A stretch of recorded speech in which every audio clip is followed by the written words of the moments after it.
होतील, क्राईम वाढेल, लोकांना योजना भेटणार नाहीत, लोक परेशान होतील. त्यामुळं राजा व्हावं असं जिजाऊंचं जे लहानपणीचं स्वप्न होतं ती योग्य वेळ आता आली होती आणि राजांना राज्याभिषेक त्या ठिकाणी आता संपन्न होणार होता. राज्याभिषेकाचा 6 जून 1674 रोजी राजांचा राज्याभिषेक झाला. कित्येक वर्ष गुलामगिरीत राहिलेला मराठी मुलखात नवचैतन्याचा सोहळा पार पडला. शिवाजी महाराजांचा राज्याभिषेक हा अत्यंत व्यापक आणि भारताच्या इतिहासातील एक अत्यंत महत्त्वाचा प्रसंग होता. साधा राज्याभिषेक झाला नाही. अनेक देशातले राजे महाराजे राजांच्या राज्याभिषेकाच्या दिवशी होते. 1 लाख लोक होते राजगडावर, रायगडावर.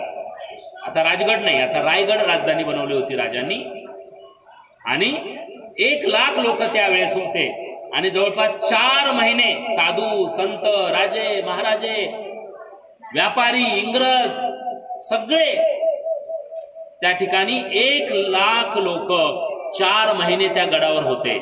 म्हणजे बघा, आता तुम्ही विचार करू शकता किती व्यापक त्या ठिकाणी हा राज्याभिषेक होता.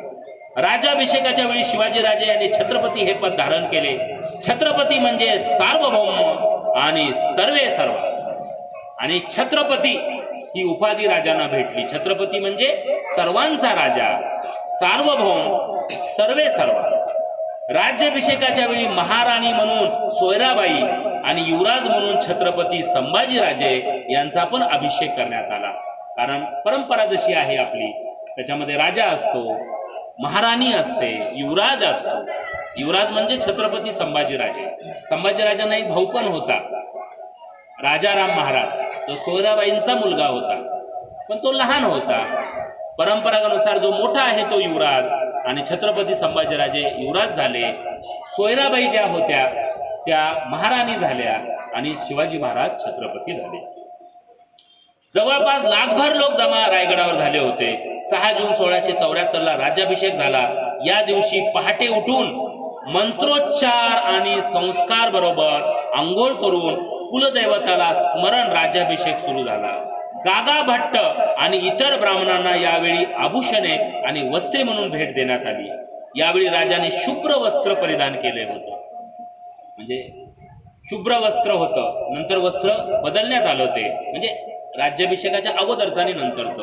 तर त्यावेळेस जे मंत्रोच्चार चालू होते त्यावेळेस त्यांचं शुभ्र वस्त्र परिधान केलं होतं. राज्याभिषेकात राजाचा अभिषेक आणि डोक्यावर छत्र धरणं हे 2 प्रमुख विधी होते.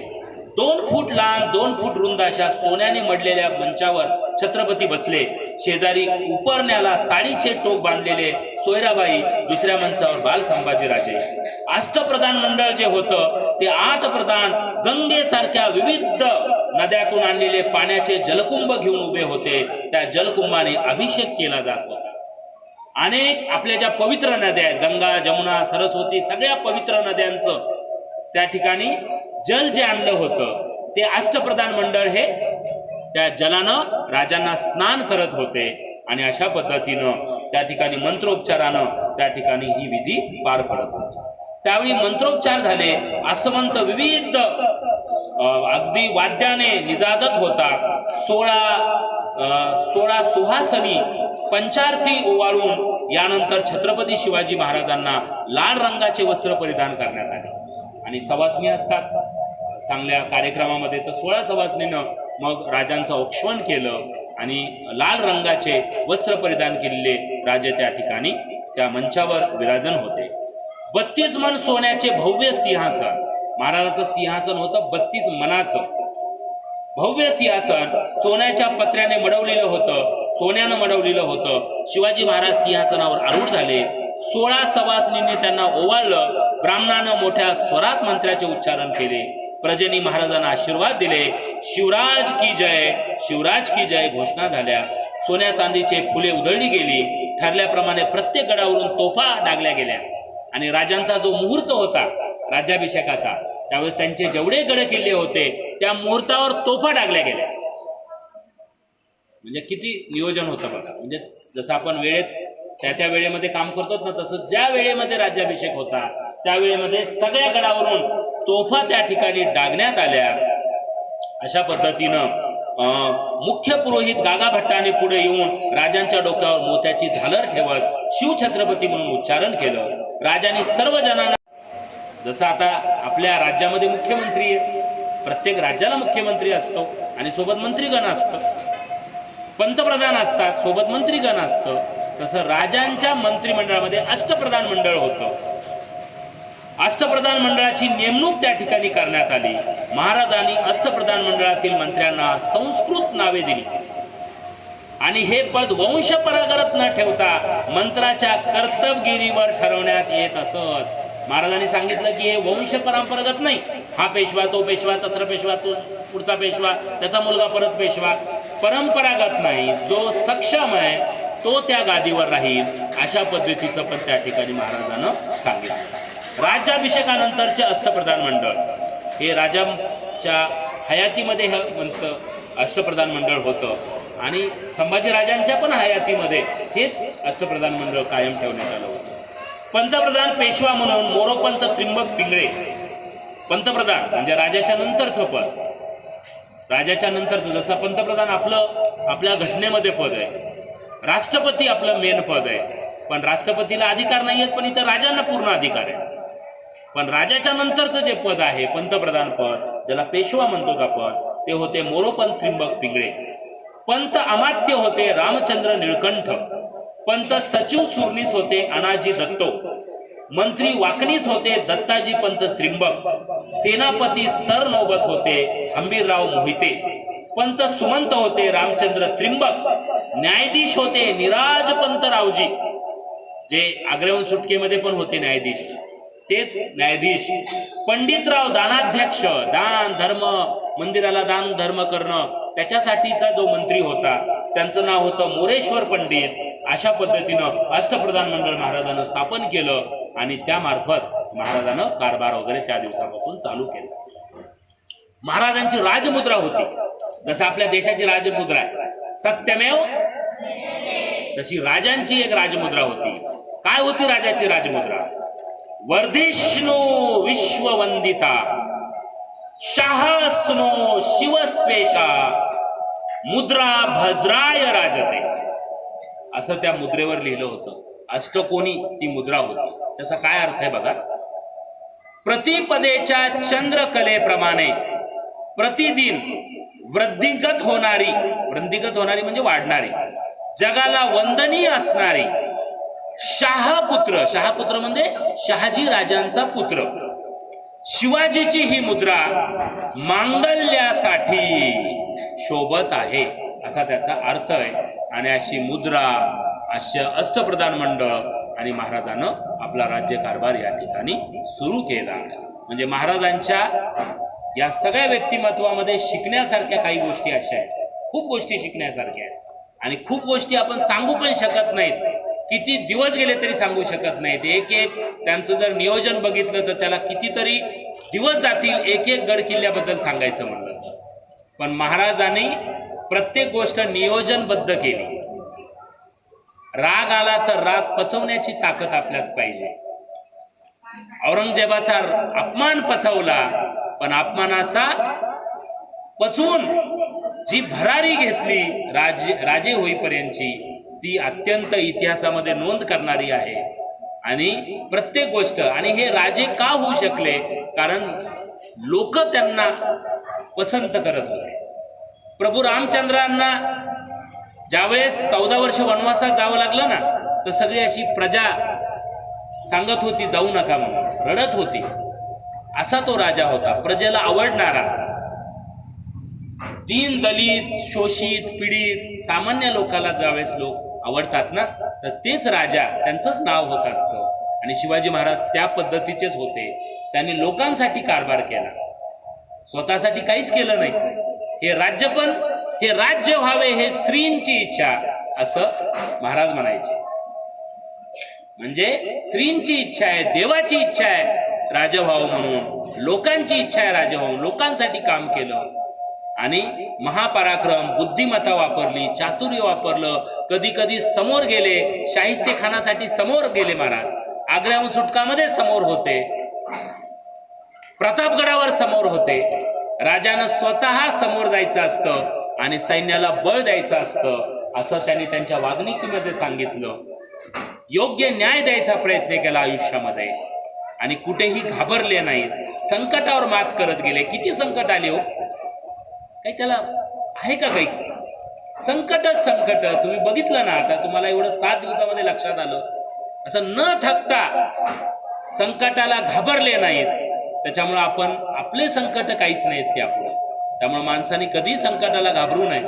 आलेल्या संकटाला प्रत्येकाला काही ना काहीतरी सोल्युशन असतं. घाबरायचं नसतं, पुढं जायचं असतं, काम करत राहायचं असतं. अशा पद्धतीची शिकवणूक या ठिकाणी राजांच्या व्यक्तिमत्वामध्ये आपल्याला दिसून येते. आपण सगळ्यांनी 7 दिवस आपण जे व्याख्यान दिलं, छान ऐकून घेतलं सगळ्यांनी, त्याच्याबद्दल सगळ्यांचे आभार. शिक्षकांचे पण आभार, विद्यार्थ्यांचे पण आभार मानून या ठिकाणी ही व्याख्यानमाला आपण आज समाप्त करतोय. धन्यवाद. जय हिंद, जय महाराष्ट्र. छत्रपती शिवाजी महाराज की.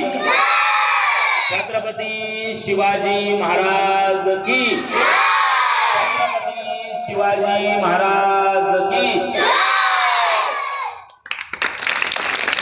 थोड्या वेळाने महाराजाच्या खोलीतून कसलाच आवाज येत नाही हे लक्षात आल्यावर सैनिकांना शंका आली.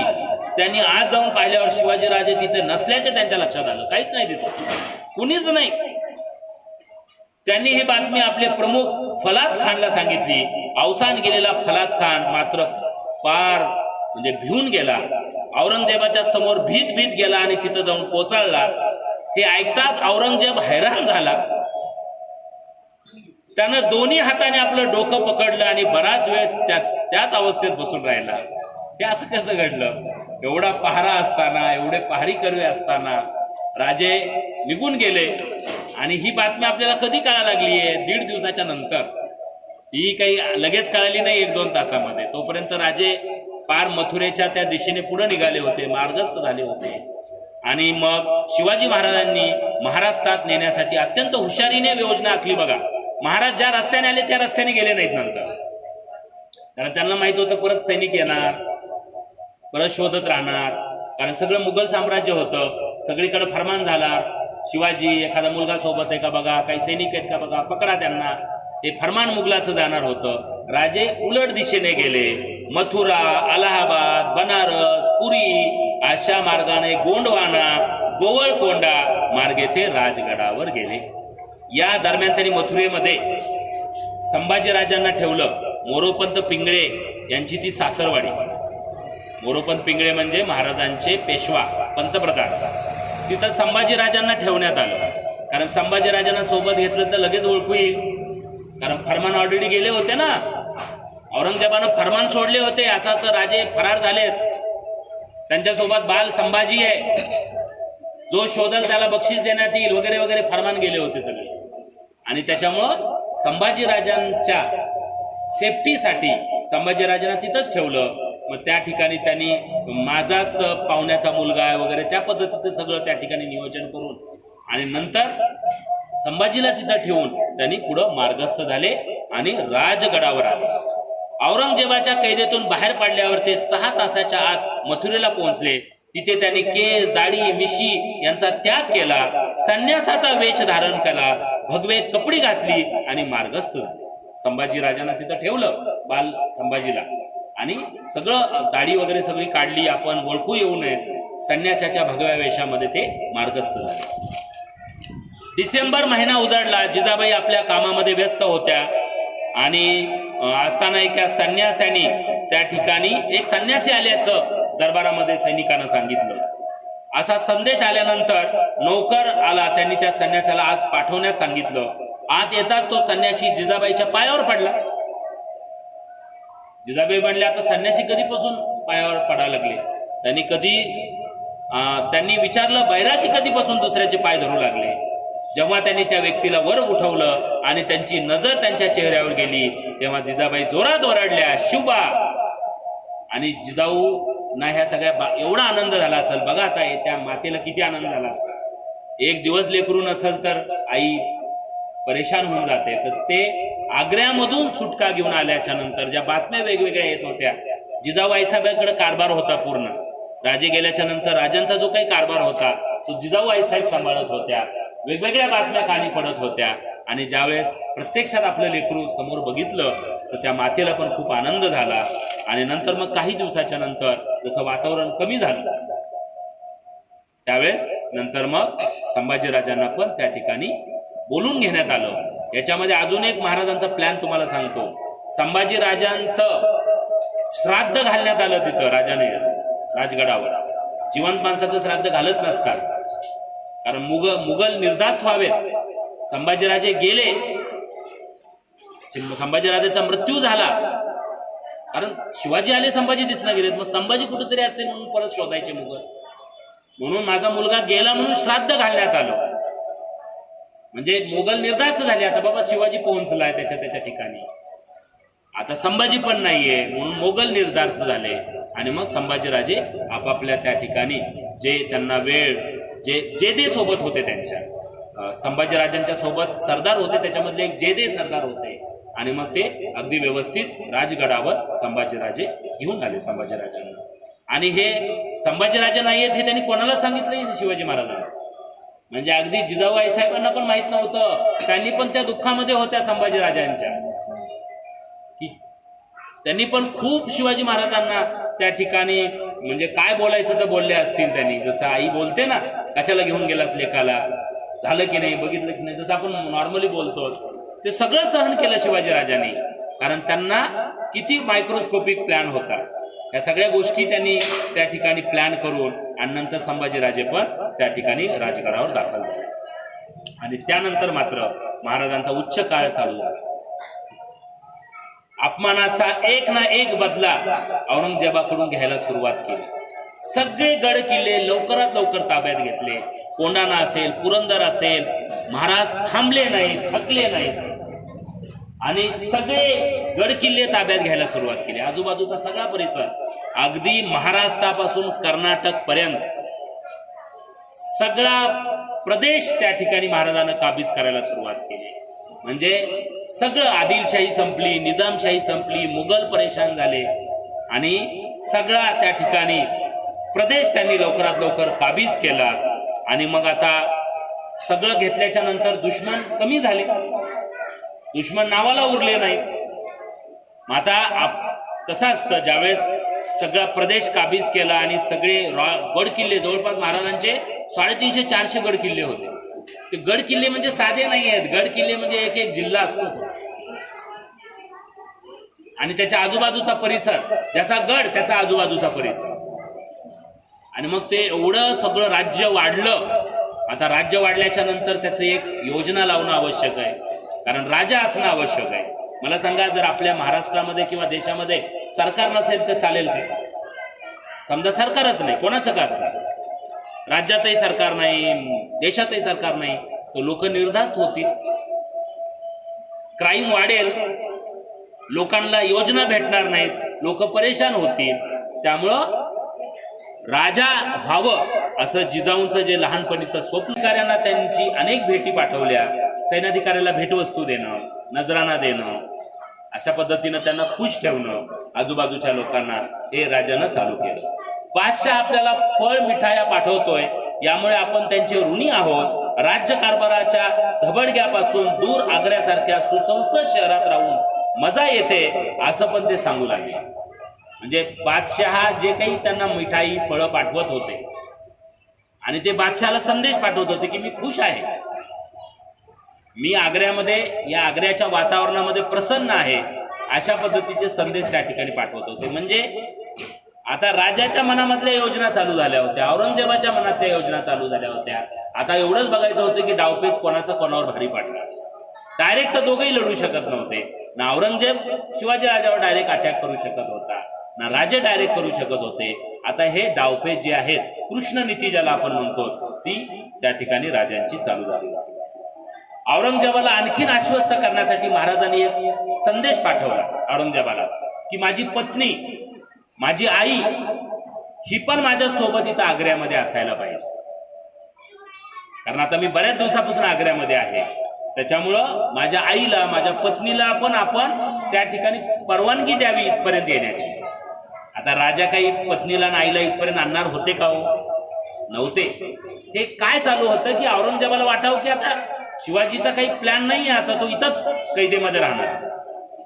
कारण औरंगजेबानं अनेक राजांना कैदेमध्ये ठेवलं होतं, 10 वर्ष, 15 वर्ष, 20 वर्ष.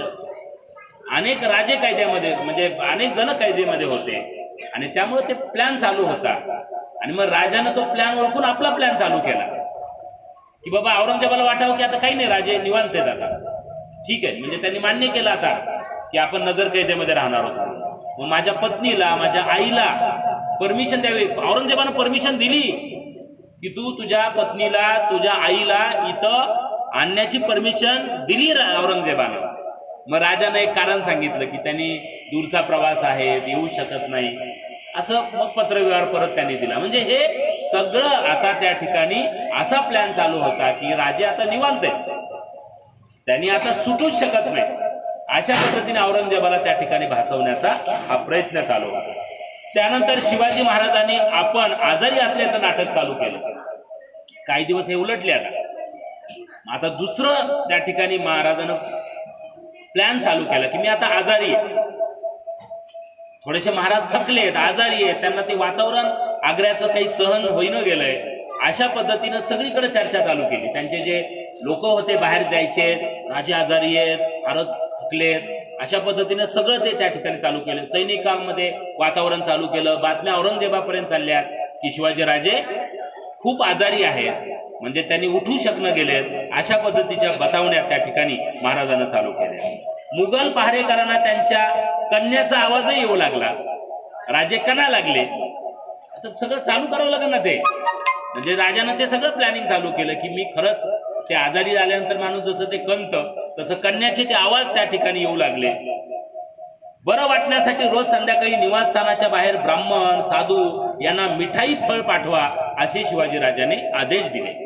म्हणजे आता मला बरं वाटण्यासाठी ब्राह्मणांना त्या ठिकाणी फळ वाटप करणं, साधूंना फळ वाटप करणं, मंदिरामध्ये पूजापाठ करणं, अशा पद्धतीचं पण त्या ठिकाणी कामं चालू केले. म्हणजे आता औरंगजेबाला खरंच वाटू लागलं की शिवाजीराजे आजारी आहेत आणि त्यामुळे त्यांच्या धर्मानुसार त्या ठिकाणी त्यांनी कामं चालू आहेत.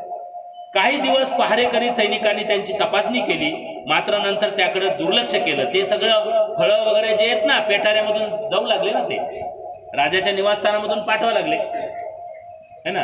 अशा पद्धतीनं ते सगळे फळं, ते आग्र्याचे पेठे प्रसिद्ध आहेत. आग्र्याचे जे पेढा आहे ना आपला, जसा पेढा असतो तसं पेठे आहेत आग्र्याचे. ते पेठे हे सगळे सगळीकडे जाऊ लागले, मंदिरात जाऊ लागले, सगळीकडे साधू संतांना त्या ठिकाणी जाऊ लागले, लोकांना देऊ लागले. म्हणजे राजे आजारी आहेत, आपण एखादी आजारी असल्यानंतर जसं वाटप करतो ना काही, तसं ते त्या ठिकाणी वाटप चालू केलं. मग सैन्य ते तपासणी करू लागले जाताना. आता किती तपासणी करणार, रोजच चालू झाले, 4, 8, 10, 20 रोजच चालू. ते सैनिक थकले. आपण एक गोष्ट किद्दा करतो, एखादा समजा सिक्युरिटी गार्ड असेल, तो रोजच थकायला लागले, तर रोजच तेच चालू आहे. त्याच्यामुळं पहारेकरी आता दुर्लक्ष करू लागले त्या गोष्टीला. चला हे महाराज आजारी आहेत म्हणून त्या ठिकाणी पेठे वगैरे देणं चालू आहे. 19 ऑगस्ट 1666 रोजी बाहेर तैनात असलेल्या सैनिकांना संदेश पाठवला. आपण फार आजारी असून अंथरुणात पडून आहोत, आपल्या आरामात अडथळा आणू नये आणि कोणालाही आत पाठवू नये असं त्यांनी कळवलं. कारण राजे कसे ते सेनापती जाऊन आतमध्ये बघायचे ना, आता तेही बघू नये 2-4 दिवस, म्हणजे आपल्याला आपला प्लॅन यशस्वी करता येईल. म्हणून राजाने सांगितलं की मी खूप आजारी आहे, मला आता फार तुम्ही हे करू नका, डिस्टर्ब करू नका आणि कुणीही चेकिंगसाठी वगैरे येऊ नका. अशा पद्धतीच्या सूचना त्या ठिकाणी तिथल्या सेनापतीला, सैनिकाला त्या ठिकाणी देण्यात आल्या. दुसऱ्या बाजूला त्यांचे कपडे, मोत्यांचा हार हे सगळं हिरोजी फर्जंद यांच्या जागेवर त्यांना झोपवलं. महाराजांनी काय केलं मग, आता महाराजांना पहिल्यांदा जायचंय, संभाजीराजे सोबत आहे. हिरोजी फर्जंद जो आहे त्यांचा सेनापती, त्याला महाराजांच्या गादीवर झोपवलं. महाराजांचे आभूषणं दिले, महाराजांच्या हातातलं कडं वगैरे जे आहे सगळे आभूषणं ते दिले, जे म्हणजे त्यांचे ओळखणं, सहज राजांना ओळखण्याचं जे काही चिन्ह आहेत ना त्यांच्या अंगावरचे, ते सगळे हिरोजी फर्जंदच्या अंगावर घातले आणि त्या हिरोजी फर्जंदला त्या ठिकाणी झोपवलं आणि सगळे त्या ठिकाणी पांघरून टाकलं त्यांच्या अंगावर.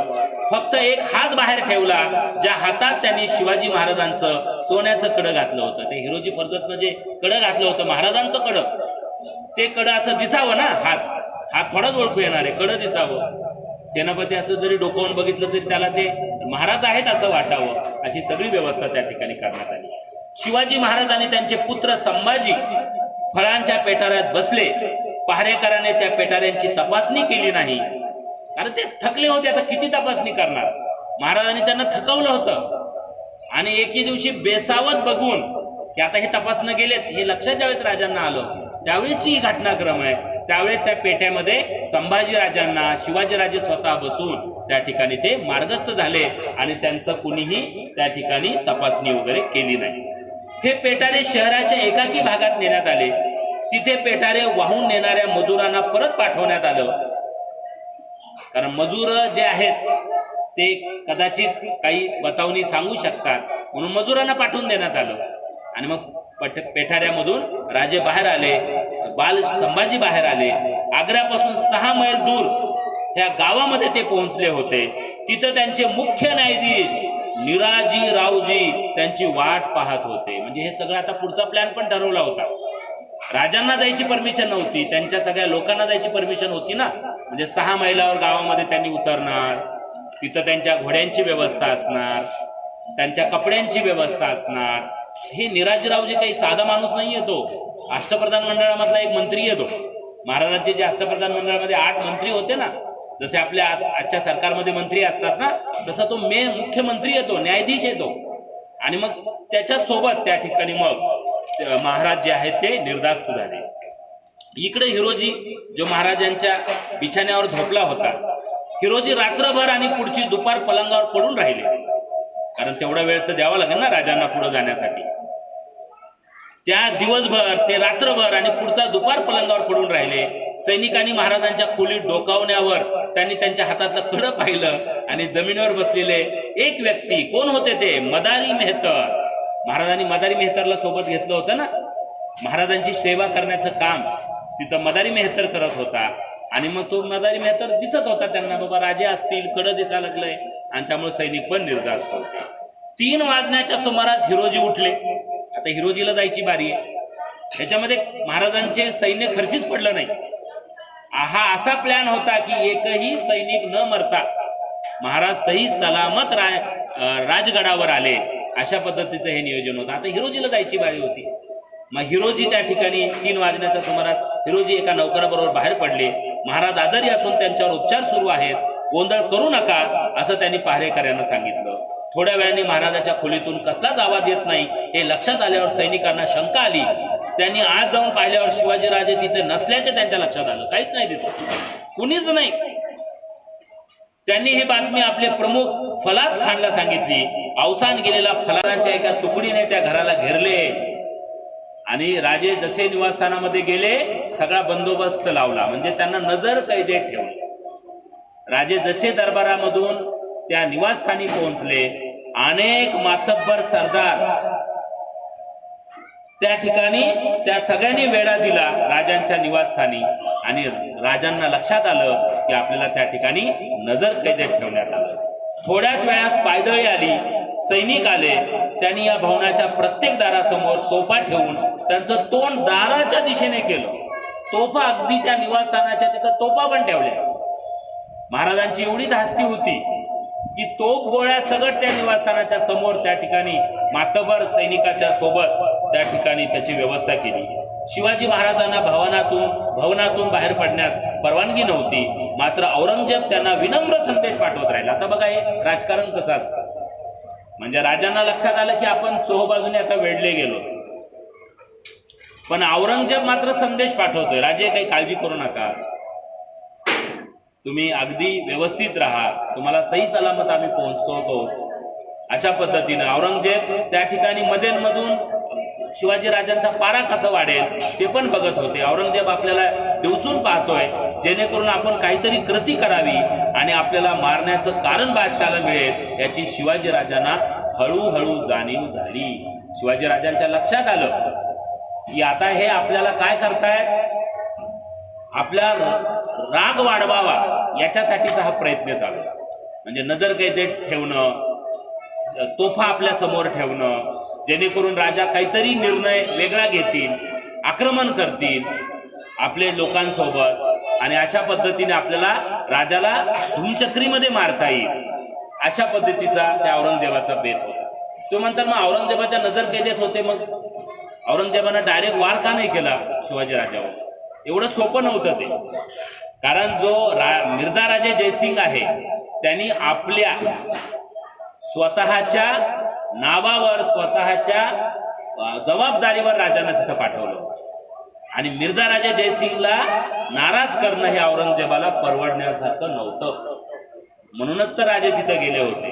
त्याच्यामुळे एकदम मिर्झा राजाच्या विरुद्ध जायचं नाही. पण आता मिर्झा राजाला काहीतरी कारण देता येईल राजांना मारायचं म्हणलं तर. हे सगळा बेत आखला जात होता औरंगजेबाला. म्हणजे मिर्झा राजालाही काही कारण देता येईल. काय करावं? राजाने आक्रमण केलं, प्रति हल्ला आम्हाला करावा लागला, त्याच्यात राजांना असं झालं, असा सगळा प्लॅन चालू होता. हे राजांच्या लक्षात येत होतं. कारण राजे दूरदृष्टी होते. हळूहळू त्यांना ते जाणीव त्या ठिकाणी होत होती. रामसिंग पण हताश झाला होता. तो तर साधा अधिकारी होता. तो काय करू शकत होता? आपल्या वडिलाच्या आज्ञानुसार तो शिवाजी राजांना जेवढी मदत करता येईल तेवढी मदत त्या ठिकाणी करण्याचा प्रयत्न करत होता. शिवाजी महाराजांचं वागणं अचानक बदललं होतं. शिवाजी महाराजांनी आता बेत बदलला.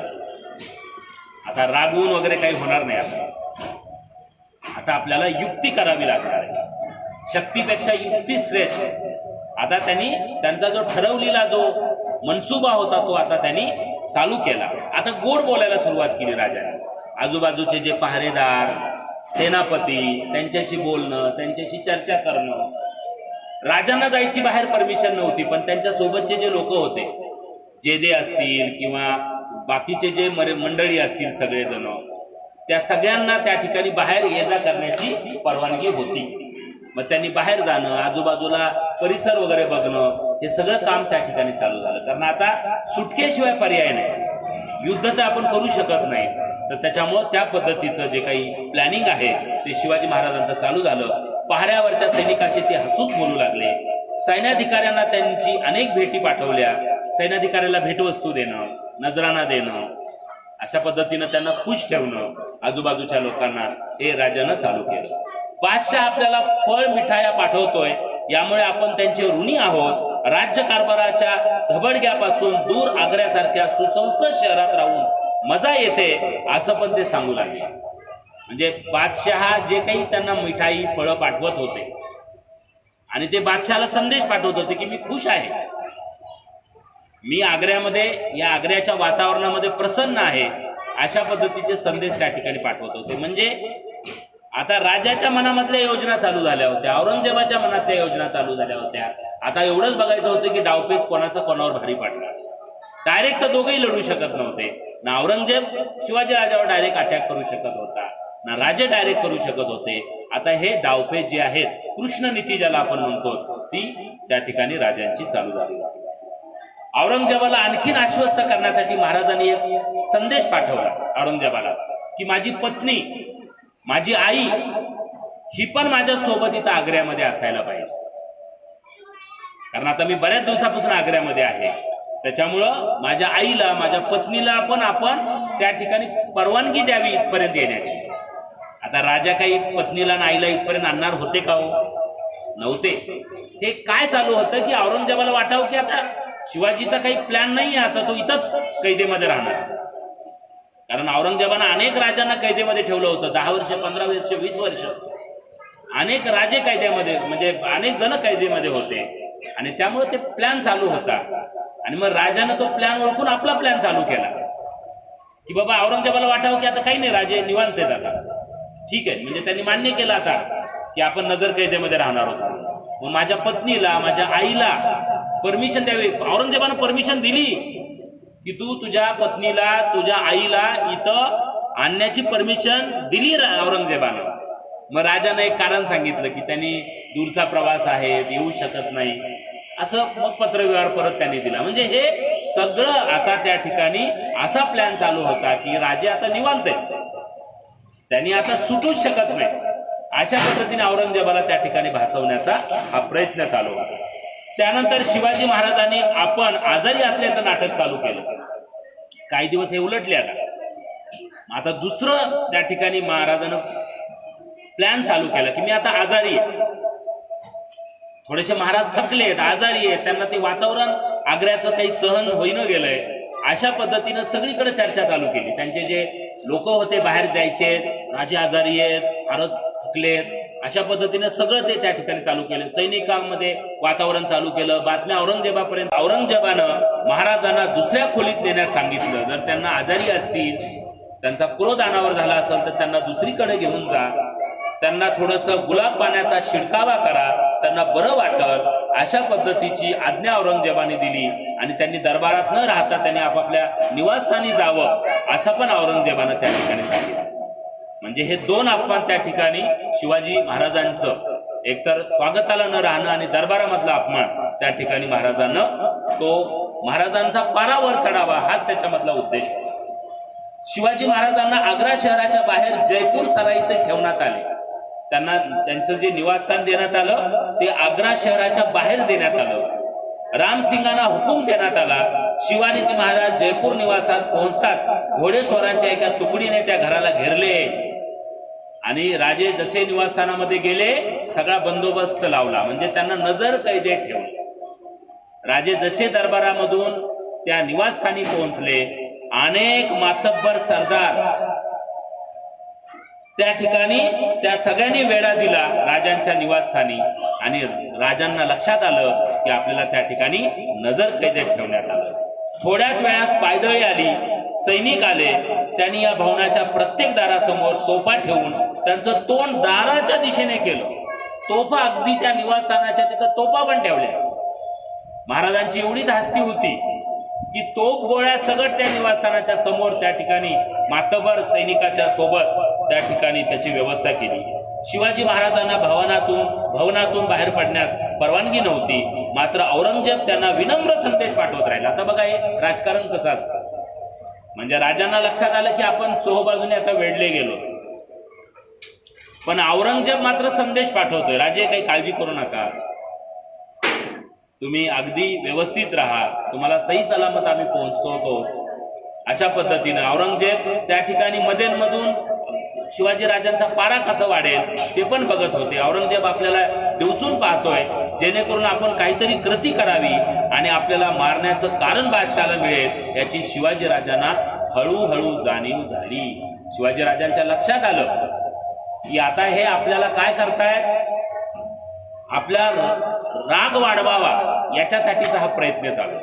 म्हणजे नजर कैदेत ठेवणं, तोफा आपल्या समोर ठेवणं, जेणेकरून राजा काहीतरी निर्णय वेगळा घेतील, आक्रमण करतील आपले लोकांसोबत आणि अशा पद्धतीने आपल्याला राजाला धूमचक्रीमध्ये मारता येईल. अशा पद्धतीचा त्या औरंगजेबाचा बेत होता. तो म्हणतात मग औरंगजेबाच्या नजर कैदेत होते, मग औरंगजेबानं डायरेक्ट वार का नाही केला शिवाजी राजावर? एवढं सोपं नव्हतं ते. कारण जो मिर्झा राजे जयसिंग आहे त्यांनी आपल्या स्वतःच्या नावावर, स्वतःच्या जबाबदारीवर राजांना तिथं पाठवलं आणि मिर्झा राजे जयसिंगला नाराज करणं हे औरंगजेबाला परवडण्यासारखं नव्हतं. म्हणूनच तर राजे तिथं गेले होते. त्याच्यामुळे एकदम मिर्झा राजाच्या विरुद्ध जायचं नाही. पण आता मिर्झा राजाला काहीतरी कारण देता येईल राजांना मारायचं म्हणलं तर. हे सगळा बेत आखला जात होता औरंगजेबाला. म्हणजे मिर्झा राजालाही काही कारण देता येईल. काय करावं, राजाने आक्रमण केलं, प्रति हल्ला आम्हाला करावा लागला, त्याच्यात राजांना असं झालं, असा सगळा प्लॅन चालू होता. हे राजांच्या लक्षात येत होतं, कारण राजे दूरदृष्टी होते. हळूहळू त्यांना ते जाणीव त्या ठिकाणी होत होती. रामसिंग पण हताश झाला होता. तो तर साधा अधिकारी होता, तो काय करू शकत होता? आपल्या वडिलाच्या आज्ञानुसार तो शिवाजी राजांना जेवढी मदत करता येईल तेवढी मदत त्या ठिकाणी करण्याचा प्रयत्न करत होता. शिवाजी महाराजांचं वागणं अचानक बदललं होतं. शिवाजी महाराजांनी आता बेत बदलला.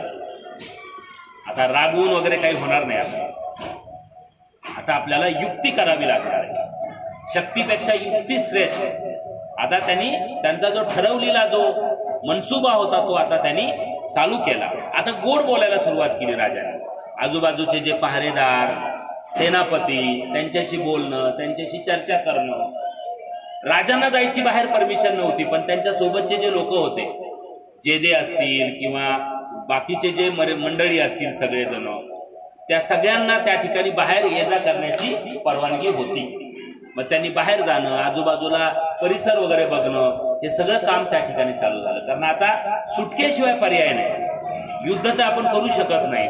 तर त्याच्यामुळं त्या पद्धतीचं जे काही प्लॅनिंग आहे ते शिवाजी महाराजांचं चालू झालं. पहाऱ्यावरच्या सैनिकाचे ते हसूत बोलू लागले. सैन्याधिकाऱ्यांना त्यांची अनेक भेटी पाठवल्या. सैन्याधिकाऱ्याला भेटवस्तू देणं, नजराणा देणं, अशा पद्धतीनं त्यांना खुश ठेवणं आजूबाजूच्या लोकांना हे राजानं चालू केलं. बादशाह आपल्याला फळ मिठाया पाठवतोय, यामुळे आपण त्यांचे ऋणी आहोत. राज्यकारभाराच्या धबडग्यापासून दूर आग्र्यासारख्या सुसंस्कृत शहरात राहून मजा येते, असं पण ते सांगू लागले. म्हणजे बादशहा जे काही त्यांना मिठाई फळं पाठवत होते आणि ते बादशहाला संदेश पाठवत होते की मी खुश आहे, मी आग्र्यामध्ये या आग्र्याच्या वातावरणामध्ये प्रसन्न आहे, अशा पद्धतीचे संदेश त्या ठिकाणी पाठवत होते. म्हणजे आता राजाच्या मनामधल्या योजना चालू झाल्या होत्या, औरंगजेबाच्या मनातल्या योजना चालू झाल्या होत्या. आता एवढंच बघायचं होतं की डावपेच कोणाचं कोणावर भारी पडणार. डायरेक्ट तर दोघेही लढू शकत नव्हते. ना औरंगजेब शिवाजी राजावर डायरेक्ट अटॅक करू शकत होता, ना राजे डायरेक्ट करू शकत होते. आता हे डावपेच जे आहेत, कृष्ण नीती ज्याला आपण म्हणतो, ती त्या ठिकाणी राजांची चालू झाली. औरंगजेबाला आणखीन आश्वस्त करण्यासाठी महाराजांनी एक संदेश पाठवला औरंगजेबाला की माझी पत्नी, माझी आई ही पण माझ्या सोबत इथं आग्र्यामध्ये असायला पाहिजे. कारण आता मी बऱ्याच दिवसापासून आग्र्यामध्ये आहे, त्याच्यामुळं माझ्या आईला, माझ्या पत्नीला पण आपण त्या ठिकाणी परवानगी द्यावी इथपर्यंत येण्याची. आता राजा काही पत्नीला आणि आईला इथपर्यंत आणणार होते का हो?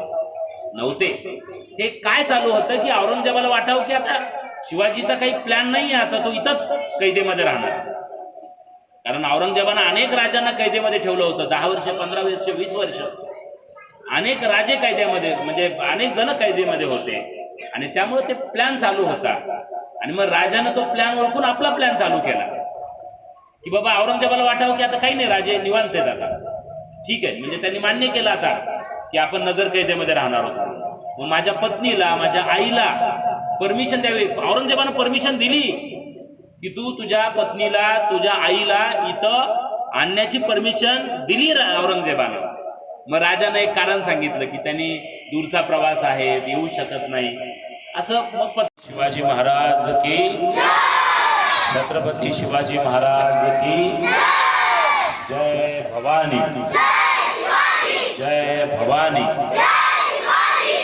गेली 6 दिवसापासून आपण छत्रपती शिवाजी महाराज यांच्याबद्दलचं सगळ्या प्रकारे त्यांच्या जीवनामध्ये घडलेल्या घटना, त्यांनी केलेले पराक्रम, त्यांना जे काही त्यांनी तोंड दिलं अनेक गोष्टींशी, त्याच्याबद्दलचं आपण सविस्तर वृत्तांत गेली 6 दिवस बघितलं. आज आपलं व्याख्यानाचा हा शेवटचा भाग आहे, भाग नंबर 7. आज आपण आग्र्याहून सुटका आणि त्यानंतर महाराजांचा राज्याभिषेक या 2 घटनाच्या बद्दल आज आपण बोलणार आहोत. जसे की आपल्या सगळ्यांना माहिती आहे की आपण मागच्या भागामध्ये महाराज आग्र्याला जायला तयार झाले आणि 9 मे 1666 रोजी महाराज प्रवास करत करत आग्र्याच्या बाहेरून परिसरापर्यंत त्या ठिकाणी पोहोचले. त्यावेळेस औरंगजेबाचा दरबार भरलेला होता. 12 मे रोजी त्यांनी औरंगजेबाशी भेट घेण्याचं ठरवलं.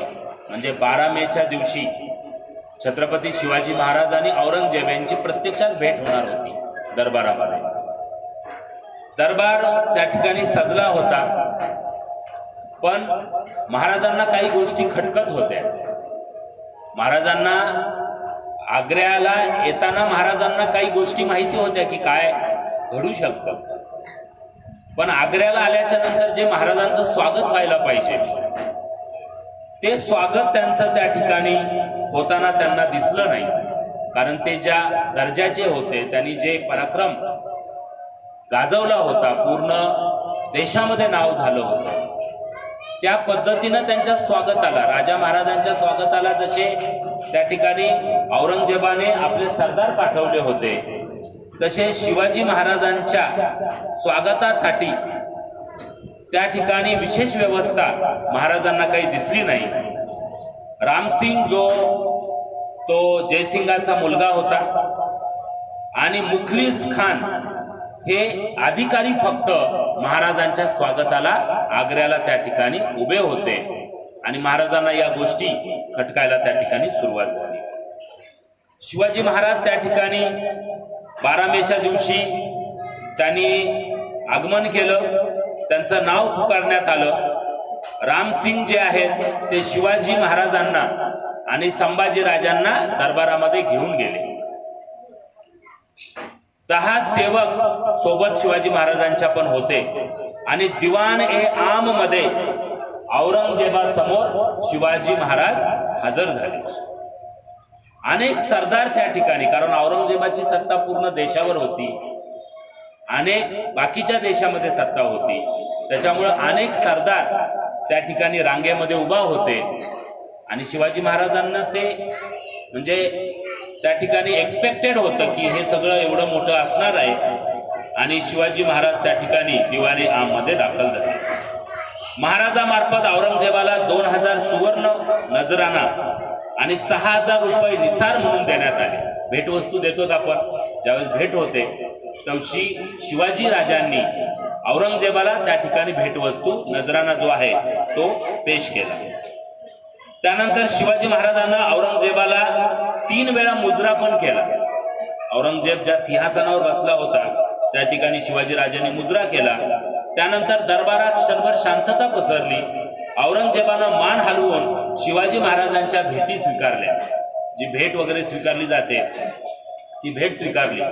त्यानंतर औरंगजेबाने आपल्या एका सहाय्यकाच्या कानात काहीतरी सांगितले. ते महाराजांना 3ऱ्या दर्जाच्या मनसुबदारांसाठी ठरवलेल्या जागेवर घेऊन गेले. म्हणजे राजांना जिथं जागा पाहिजे होती तिथं भेटली नाही. म्हणजे राजाचा ठराविक अपमान करायचंच औरंगजेबानं ठरवलं होतं. राजांच्या स्वागतासाठी उच्च अधिकारी नव्हते, जे महाराजांचं नाव होतं त्या पद्धतीचे लोक नव्हते. ज्यावेळेस त्यांनी औरंगजेबाच्या समोर गेले तर त्यांना ज्या पोझिशनमध्ये बसायला पाहिजे, कारण आपण एखादा कार्यक्रम वगैरे बघतो, कार्यक्रमामध्ये पाहुणे ज्या पोझिशनमध्ये आहेत त्या पोझिशनमध्ये आपण त्यांना बसवतो, त्यांच्या अधिकारानुसार बसवतो. राजांचा अधिकार जो होता त्या अधिकारामध्ये त्यांना बसवलं नव्हतं, हे मात्र राजांना त्या ठिकाणी खटकत होतं. दरबारापुढे ठरवल्यानुसार सुरू झाला. शिवाजी महाराजांना अशा कोरड्या स्वागताची अपेक्षा नव्हती. आग्राबाहेर आपल्या स्वागतासाठी रामसिंग आणि मुखलिस खान सारखे साधी अधिकारी पाठवल्यानं शिवाजी महाराजांना हे आवडलं नव्हतं. दरबारात मान तुकवली तरीही शिवाजी महाराजांबद्दल कोणीही चांगले उद्गार काढले गेले नाहीत किंवा त्यांना नजरानाही दिला गेला नाही. त्यांना साध्या मनसुबदारांच्या काही रांगानंतर मागे उभं करण्यात आलं. तिथून औरंगजेब दिसतही नव्हता. तोपर्यंत शिवाजी महाराजांच्या रागाचा पारा चढला. त्यांनी आपल्या कोणत्या लोकांमध्ये उभं केलंय असं रामसिंगला प्रश्न विचारला. की महाराजांनी प्रश्न विचारले की मला कुठं उभं केलंय नेमकं, माझे जी पोझिशन आहे तिथं मी दिसणं गेलोय, मला कुठं उभं केलंय, तुम्ही 5000 मनसुबदारामध्ये उभे आहात असं रामसिंगाने सांगितलं. की जे 5000 मनसुबदार सरदार आहेत त्यांच्या रांगेमध्ये तुम्ही आहात. शिवाजीराजांना आश्चर्य वाटलं. 5000 मनसुबदार तर माझा मुलगा बाल शिवाजी आहे, संभाजी आहे. बाल संभाजीला जे नियुक्ती दिली तुम्ही ती 5000 मनसुब्याची नियुक्ती दिली आहे. आणि माझे जे नौकर आहेत नेताजी पालकर त्यांना पण तुम्ही त्याच रांगेमध्ये बसवताय, मलाही त्याच रांगेमध्ये बसवताय. त्यामुळे महाराजांना त्या ठिकाणी फार चढला होता. पारा त्यांचा राग अनावर झाला होता. माझा 7 वर्षाचा मुलगा आणि माझे नौकर नेताजी ही 5000 आहेत, बादशहाला भेटायला इतक्या दूर आग्र्याला येऊनही मला ही वागणूक देता असं रामसिंगाला अगदी त्वेषाने महाराज म्हणत होते. त्यानंतर शिवाजी महाराजांना विचारलं माझ्या समोर कोण उभे आहेत. तेव्हा रामसिंगाने सांगितलं ते राजा रायसिंग सिसोदिया आहेत. तेव्हा शिवाजी महाराज चिडून म्हणाले रायसिंग हे जयसिंगाचे लहानशे कर्मचारी आहेत आणि मला त्यांच्या रांगेत का तुम्ही ठेवलंय. म्हणजे जयसिंगाच्या नौकराला माझ्या रांगेमध्ये, म्हणजे एवढा माझा घोर अपमान करायचं तुम्ही ठरवलंय. म्हणजे औरंगजेबानं ते ठरवलंच होतं की राजानं चिडावं, राजानं त्या ठिकाणी काही ना काहीतरी अपशब्द बोलावे आणि राजाला ठार करता यावं, अशा पद्धतीचीच योजना औरंगजेबाकडे होती. कारण महाराजांचा जो पराक्रम होता त्या पराक्रमाच्या रांगेमध्ये तात्कालीन फार लोक नव्हते. म्हणजे त्यांना अग्रगण्य रांगेमध्ये ठेवणं आवश्यक होतं, पण त्यांना ज्या रांगेमध्ये ठेवायला पाहिजे मुद्दामून चाललं होतंय. त्या औरंगजेबालाही माहित होतं राजाची पोझिशन, ही तिथल्या सरदाराला नाही माहित होती, पण मुद्दामून राजांना अपमानित करण्याचं काम औरंगजेबाने त्या ठिकाणी चालू केलं. अपमानामुळे क्रोधित झालेले शिवाजी महाराज रामसिंहाशी मोठ्याने बोलू लागले. दरबाराचा नियम मोडू नये म्हणून रामसिंग शिवाजी महाराजांना शांत करण्याचा प्रयत्न करू लागले, मात्र त्यांना यश आले नाही. राजा दरबारामध्ये मोठ्याने बोलू लागले, राग अनावर झाला आणि रामसिंगाला त्यांनी द्वेषाने बोलू लागले आणि ते बोलणं ऐकल्याच्या नंतर ते औरंगजेबाच्या कानी पडलं.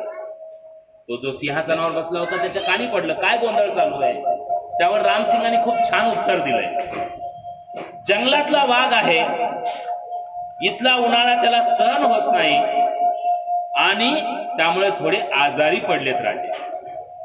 शिवाजी राजे जंगलातले वाघ आहेत आणि त्याला जो उकाडा आहे त्यांना तो सहन होत नाही आणि त्यामुळे थोडासा त्यांचा पारा चढलाय, असं रामसिंगाने त्या ठिकाणी औरंगजेबाला उत्तर दिलं.